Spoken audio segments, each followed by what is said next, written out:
YouTube friends, I'm here today to show you my new way of sprouting lentils. First, what you do is, with any sprouting, you soak them in a jar first.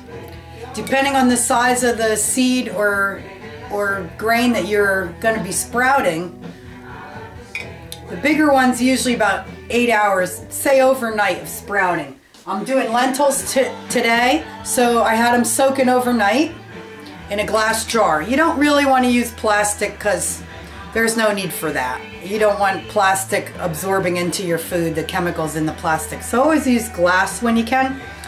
This is a sprouting method that I use sometimes. It's just a lid with holes in it. This is for some bigger nuts or seeds, and then after you're done soaking them, you pour it out, rinse, pour, rinse again, and then what you do is set them upside down at an angle in your dish rack, and then maybe twice a day or so. In the winter time, maybe once a day is even enough. In the summer, you want to rinse more often just because of the heat. So then you rinse them and they'll just start growing. You'll see them growing. In a jar though, they get kind of crowded, so there's another method you can use, which, here's a pizza pie. No, it's not a pizza pie. This is the lentils. So I soaked them overnight, then I set them out on the little plate here, and this is actually one of those wicker, you put a paper plate in it.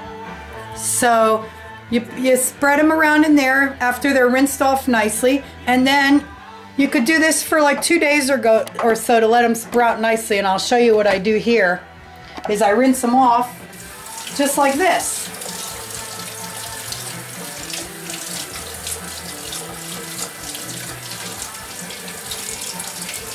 This way they have enough room to sprout comfortably, and they're not crowded in a jar, and they're getting fresh air above and below.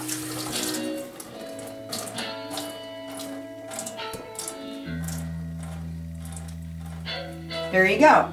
See? And then what I do is I just set them in here, set them right there until they dry, and then what I do then usually is just then put them on the cutting board here, and you put a paper towel under and let them finish drying off. And then you have nice sprouted lentils for your raw chili,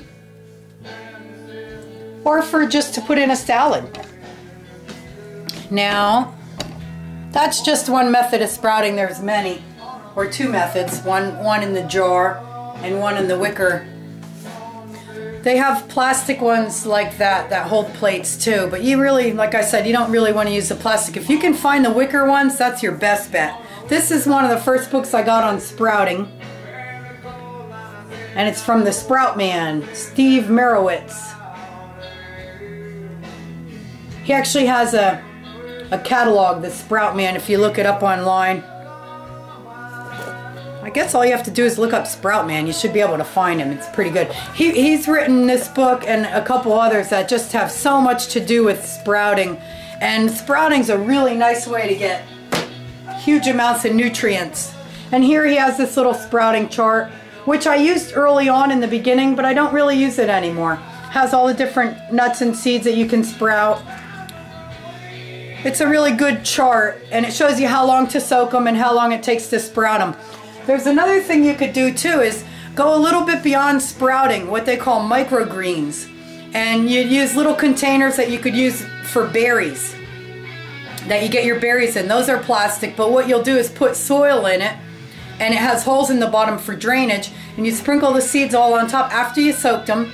Or if you want, you can sprinkle them all on top, water them really well, and just cover them, and that way they get a chance to sprout. And then after a couple days, take the lid off, and then they start to grow. And when they grow, say 2 inches or 3 inches, they're considered microgreens, not sprouts anymore.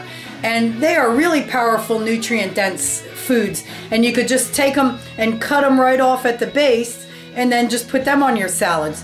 There's a guy who's written books on the microgreens.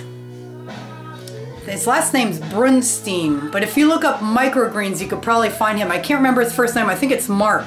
But I saw him years ago at the Vegetarian Fest, the Summer Fest. It's like a conference in Johnstown, PA that they have every summer. And a couple years ago I was there, and he did a talk, and he was amazing. And it was really nice to to start doing the microgreens, and it's really inexpensive for some really good food that you can make at home.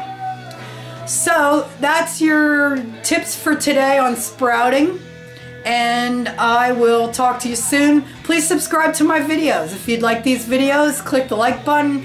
Subscribe if you'd like to get more information on all types of natural health topics. Thanks so much for your time. I really appreciate it. Take care, my friends. Bye-bye.